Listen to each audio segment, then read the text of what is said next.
Hi, everybody. Jeff Yastine here, and welcome to another edition of Market Insight for Monday, April 6th here. And I'm joined by my colleague and friend, Brian Christopher, editor of The Profit Line and Flow Matrix Services for us here. So, Brian, welcome. Welcome to Market Insight. Hey, Jeff. Great to be here. You and I have both been looking at the stock market for the morning. And it opened way, way high. The last time I checked here, just as we were starting to tape this, the Dow was up like 4.5% or so.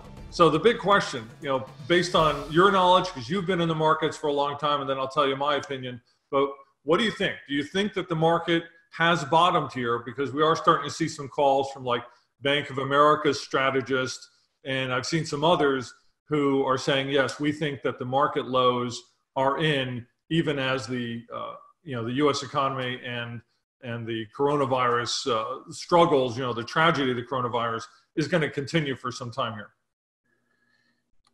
That's the $100,000 question, isn't it, Jeff? And to me, I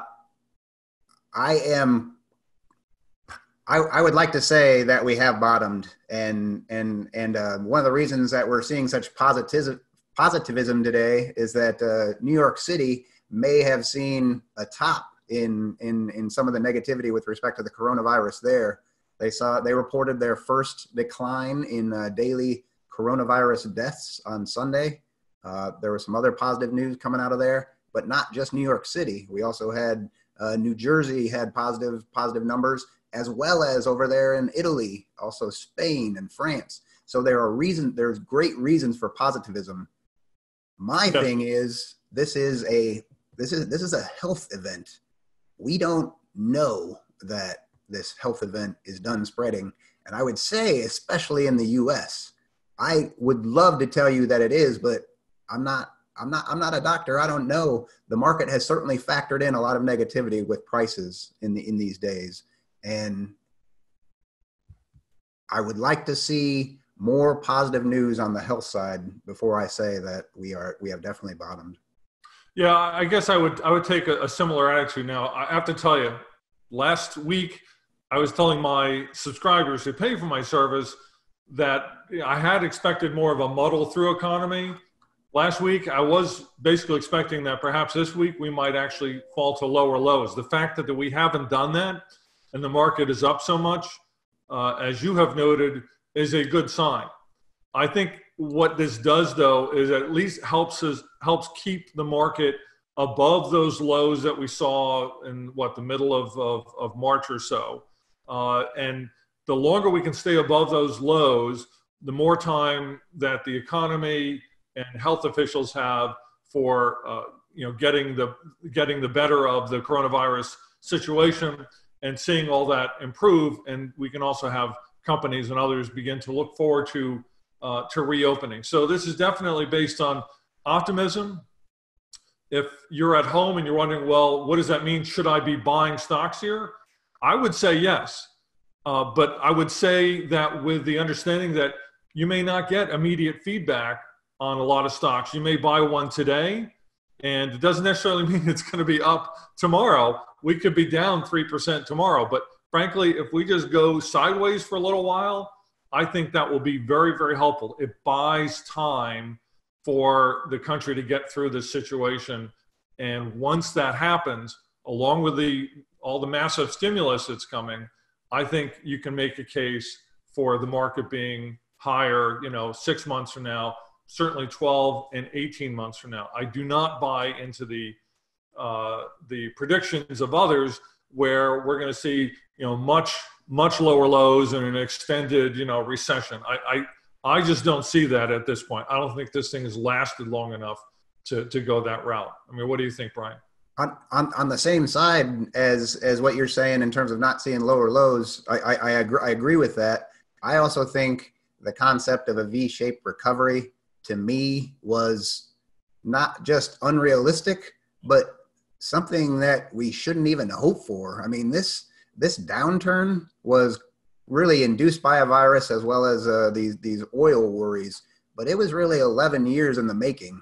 And to have something that had built up for that period of time to suddenly revert after a month or 5 weeks is not healthy. So the concept of what you were saying in terms of the stock prices, I would much rather see an L, if you will, in terms of what these prices do. Just flat for a while, gain strength.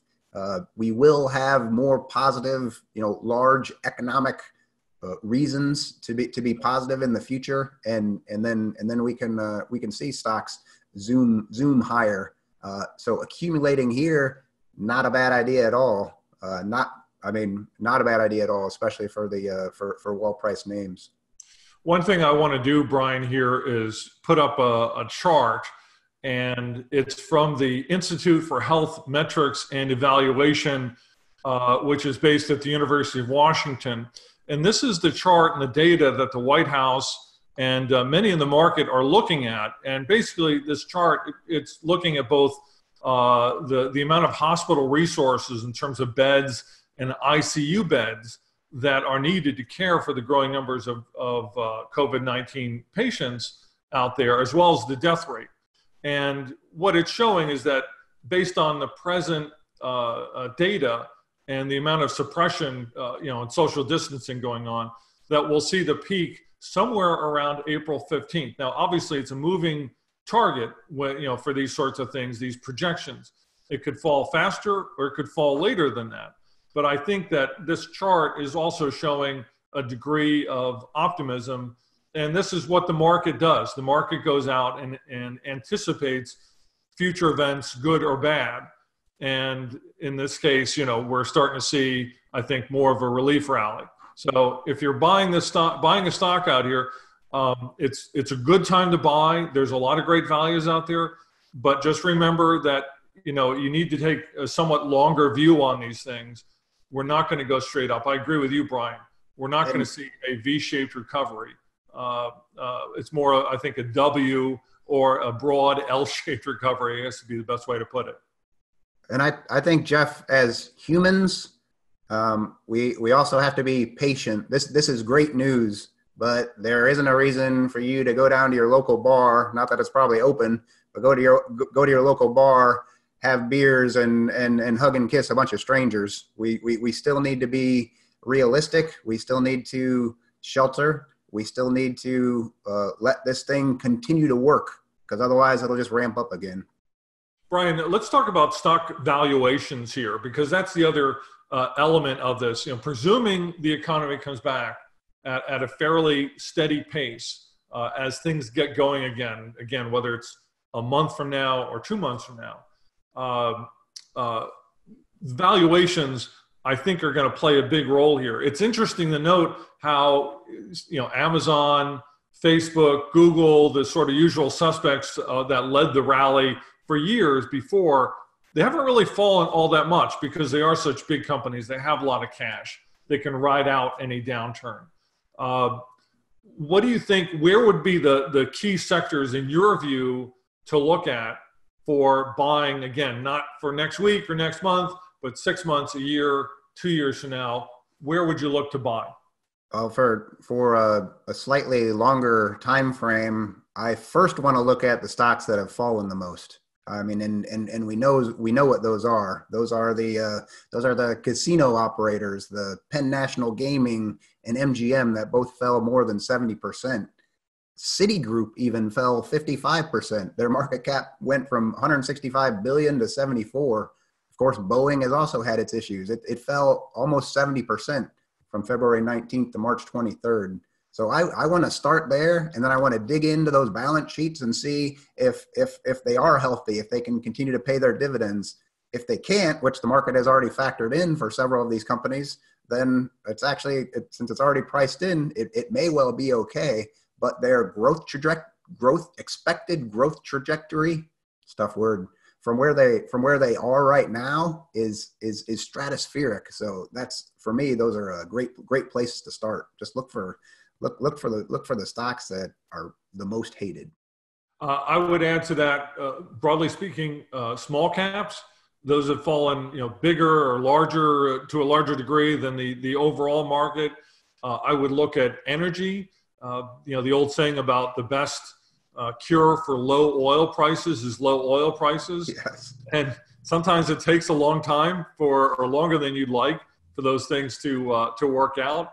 But I think we are going to see higher energy oil prices, not just because of what's going on with OPEC and Russia and the possibility of Texas getting involved and all that, but also because as the economy comes back, airlines start flying again. All that has to do with the demand side of things, which you really need to have come back for oil to really be fully cured here. But I think energy and small caps are the places to look for this. Brian, I'll kind of wrap it up here. Any final thoughts as we ponder COVID-19 and the market this week? Well, mainly, Jeff, I think it makes sense to celebrate the positives. We've seen some numbers that are truly there's a reason for the optimism, and we just need to, as I mentioned, we just need to keep doing what we're doing, because if it's working, it's working. As Americans, we want to go gung ho and get right back to it. We're not quite there yet, but the signs are positive. I agree. And if you're looking to put money to work, fine. Put a little bit of money to work today. Wait a week. Wait 2 weeks. Make a commitment to yourself to buy when the market's down 3 or 4%. Don't just buy when you wake up in the morning and see on CNBC that stocks are set to open higher. So just also, Jeff, I'd say don't be scared if there's a stock that you really want to own and you never thought that you would be able to get at some of these prices that we've seen. Put in a low bid. You never know, a low limit order. You never know what's going to happen. We never thought that stocks would drop so far so fast as we've seen recently. So stink bids can surprise you sometimes. I like that, stink bids. Well, Brian, thank you for coming on to Market Insight this week. We'll have Ian, my friend Ian King, editor of Automatic Profits. He'll be back on in the next couple of weeks as well. He's doing fine. There's no problems with him at all. But we wanted to have you on this week just to share a little bit of the screen time. So, Brian, thank you. Thank you for coming on. Thank you, Jeff. And for all of you, I'm Jeff Yastine, wishing you the best of goodbyes.